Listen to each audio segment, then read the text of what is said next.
നമ്മുടെ പ്രിയപ്പെട്ടവർക്ക് വേണ്ടി സ്വന്തം സുഖവും സന്തോഷവും നോക്കാതെ ചിലപ്പോഴൊക്കെ നമ്മളിൽ ചിലർ ചില കാര്യങ്ങൾ ചെയ്യാറുണ്ട്.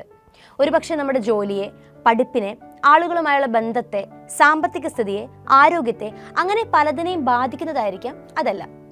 എങ്കിലും നമ്മുടെ സ്വന്തം ജീവൻ ആപത്ത് വരുന്ന അല്ലെങ്കിൽ മരണസാധ്യത മുന്നിൽ വരുന്ന അവസരങ്ങളിൽ അത്തരത്തിൽ സ്വയം മറന്ന് പ്രവർത്തിക്കാനുള്ള ശക്തി എല്ലാവർക്കും ഒരുപോലെ ഉണ്ടാകാറില്ല. കാരണം സ്വന്തം ജീവനെ സംരക്ഷിക്കുക എന്നുള്ളതാണ് എല്ലാവരുടെയും അടിസ്ഥാനപരമായിട്ടുള്ളൊരു തോന്നൽ. എന്നാൽ തൻ്റെ ജീവൻ അപകടത്തിലാണ് എന്നറിഞ്ഞിട്ടും മറ്റൊരാളുടെ ജീവന് വേണ്ടി നാം പ്രവർത്തിക്കുമ്പോൾ അത് ദൈവികമായ ഒരു പ്രവൃത്തിയായി മാറുന്നു. അത്തരത്തിൽ തൻ്റെ സുഹൃത്തിൻ്റെ ജീവൻ രക്ഷിക്കുന്നതിന് വേണ്ടി മരണത്തെ വകവയ്ക്കാതെ 600 അടി വരുന്ന ഒരു കുഴിയിലേക്ക് ഇറങ്ങിച്ചെന്ന ഒരു കൂട്ടുകാരൻ്റെ കഥയാണ് മഞ്ഞുമൽ ബോയ്സ്. പ്രേക്ഷകരെ സന്തോഷിപ്പിക്കാനും ഭയപ്പെടുത്താനും ആശ്ചര്യപ്പെടുത്താനും കണ്ണീരണിയിക്കാനും ത്രസിപ്പിക്കാനും ഈ സിനിമയ്ക്ക് കഴിഞ്ഞു. ചെകുത്താന്റെ അടുക്കള എന്നറിയപ്പെടുന്ന കൊടൈക്കനാലിലെ ഗുണ കേവ്സിലെ വലിയ കുഴിയിൽ വീണുപോയ ശ്രീനാഥ് ബാസിയുടെ സുഭാഷ് എന്ന കഥാപാത്രം രക്ഷപ്പെടണം എന്ന് സിനിമ കാണുന്ന അത്രയും ആളുകൾ പ്രാർത്ഥിച്ചു. വേദന കൊണ്ട് സുഭാഷ് പുളയുന്നത് കണ്ട് നാം എല്ലാം വേദനിച്ചു. സിനിമ കഴിഞ്ഞിറങ്ങുന്ന ഓരോരുത്തരും തന്റെ സുഹൃത്തിന് ഇത്തരമൊരു അവസ്ഥയുണ്ടായാൽ താൻ ജീവൻ പണയപ്പെടുത്തി സഹായിക്കുമോ എന്ന് സ്വയം ചോദിച്ചു. കാരണം മനുഷ്യന് മനസ്സിലാക്കാൻ ഇത് വെറും മനുഷ്യ സ്നേഹമല്ല, ഇത് അതിനപ്പുറം വിശുദ്ധമായ ഒന്നാണ്. കേവലം ഒരു സിനിമയ്ക്ക് നമ്മളിൽ ഉറങ്ങിക്കിടക്കുന്ന മനുഷ്യത്വത്തെ തട്ടിയുണർത്താനും സഹജീവി സ്നേഹം ഉണ്ടാക്കാനും സാധിക്കുന്നുണ്ടെങ്കിൽ എന്തുകൊണ്ട് ഇതിലും 10 മടങ്ങ് ശക്തമായ ഒരു യാഥാർത്ഥ്യത്തിന് അത് സാധിക്കുന്നില്ല?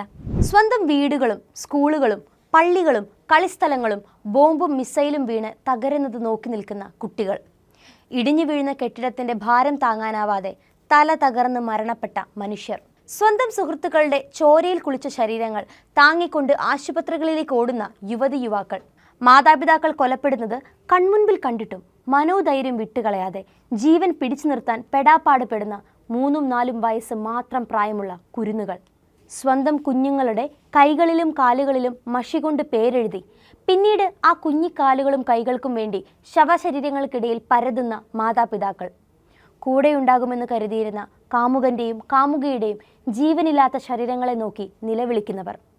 പലസ്തീനിലെ മനുഷ്യരാണ് ആ യാഥാർത്ഥ്യം. അങ്ങനെ മനുഷ്യത്വത്തിന്റെ എല്ലാ അടിസ്ഥാന നിയമങ്ങളും ആവശ്യങ്ങളും അവകാശങ്ങളും നിഷേധിക്കപ്പെടുന്ന ഫലസ്തീനിലെ കാഴ്ചകൾ എന്തുകൊണ്ട് മനുഷ്യ മനസാക്ഷിയെ പിടിച്ചു കുലുക്കുന്നില്ല? അവിടെ സ്വന്തം ജീവൻ വകവയ്ക്കാതെ നിരത്തിലിറങ്ങി പോരാടുന്ന ജേർണലിസ്റ്റുകൾ, സോഷ്യൽ വർക്കേഴ്സ്, ആരോഗ്യ പ്രവർത്തകർ, മക്കളുടെ, പങ്കാളിയുടെ, മാതാപിതാക്കളുടെ, സുഹൃത്തുക്കളുടെ, അയൽക്കാരുടെ, അങ്ങനെ വിശക്കുന്ന, ദാഹിക്കുന്ന, വേദനിക്കുന്ന സഹജീവികൾക്ക് വേണ്ടി ജീവൻ വെടിഞ്ഞ 10,000 വരുന്ന ഫലസ്തീനികൾ മെയിൻ സ്ട്രീമിലെ നായികമാരും നായകന്മാരുമാകുന്നില്ല. ഇടിഞ്ഞു വീണ കെട്ടിടത്തിന്റെ അടിയിൽ പെട്ടുപോയ തൻ്റെ കുടുംബത്തെ രക്ഷിക്കാൻ ശ്വാസം കിട്ടാത്ത കുഴിയിൽ നിന്നും അലറി വിളിച്ച 13 വയസ്സ് മാത്രം പ്രായമുള്ള ഒരു ഫലസ്തീനി പെൺകുട്ടി പറഞ്ഞത്, ആദ്യം എൻ്റെ മുത്തച്ഛനെയും മുത്തശ്ശിയെയും മാതാപിതാക്കളെയും സഹോദരങ്ങളെയും പുറത്തു കടക്കാൻ സഹായിക്കൂ, അവസാനം മാത്രം എന്നെ സഹായിക്കൂ എന്നാണ്. കാരണം മനുഷ്യന് മനസ്സിലാക്കാൻ ഇത് വെറും മനുഷ്യ സ്നേഹമല്ല, ഇത് അതിനപ്പുറം വിശുദ്ധമായ ഒന്നാണ്. 2023 ഒക്ടോബർ 7 മുതൽ ഫലസ്തീൻ നേരിട്ടുകൊണ്ടിരിക്കുന്നത് മനുഷ്യന് ഊഹിക്കാവുന്നതിലും അപ്പുറമുള്ള വേദനയാണ്. ഇപ്പോൾ തന്നെ 30,000-ലധികം നിരപരാധികൾ ഇസ്രായേലിന്റെ വ്യോമാക്രമണത്തിൽ കൊല്ലപ്പെട്ടു കഴിഞ്ഞു. എന്നിട്ടും വായിൽ ഐസ്ക്രീം കോൺ നുണഞ്ഞുകൊണ്ട് ചിരിച്ച് അതിലാഘവത്തോടെ 30,000 ആളുകളെ കൊന്ന ഒരു യുദ്ധത്തെക്കുറിച്ച് അമേരിക്കൻ പ്രസിഡന്റ് ബൈഡൻ മാധ്യമങ്ങളോട് സംസാരിച്ചു. 2 ദിവസം മുന്ന് വാഷിംഗ്ടണിലെ ഇസ്രായേൽ എംബസിക്ക് മുന്നിൽ 25 വയസ്സുള്ള ഒരു അമേരിക്കൻ സൈനികൻ, ആരോൺ ബുഷ്നൽ എന്നാണ് അയാളുടെ പേര്, അയാൾ ഫലസ്തീനിലെ വംശഹത്യക്കെതിരെ പ്രതിഷേധമെന്നോണം സ്വയം തീ കൊളുത്തി ആത്മഹത്യ ചെയ്തു. ഞാൻ ഈ വംശഹത്യയിൽ പങ്കാളിയാവില്ല, ഞാൻ അങ്ങേയറ്റം തീവ്രമായ പ്രതിഷേധത്തിൽ ഏർപ്പെടാൻ പോവുകയാണ്. അതേസമയം ഫലസ്തീനികൾ ഇസ്രായേൽ അധിനിവേശത്തിൽ നിന്നും അനുഭവിക്കുന്ന ദുരിതവുമായി താരതമ്യം ചെയ്യുമ്പോൾ എൻ്റേത് ഒട്ടും തീവ്രമല്ല, എന്നാൽ ഇതാണ് നമ്മുടെ ഭരണവർഗം തീരുമാനിച്ചിരിക്കുന്ന ശരി എന്നാണ് ബുഷ്നൽ സമൂഹ മാധ്യമങ്ങളിലൂടെ നൽകിയ വീഡിയോയിൽ വ്യക്തമാക്കിയിരിക്കുന്നത്. ഫലസ്തീനെ സ്വതന്ത്രമാക്കൂ എന്ന് ആവർത്തിച്ചു പറഞ്ഞാണ് അദ്ദേഹം തീ കൊളുത്തിയത്.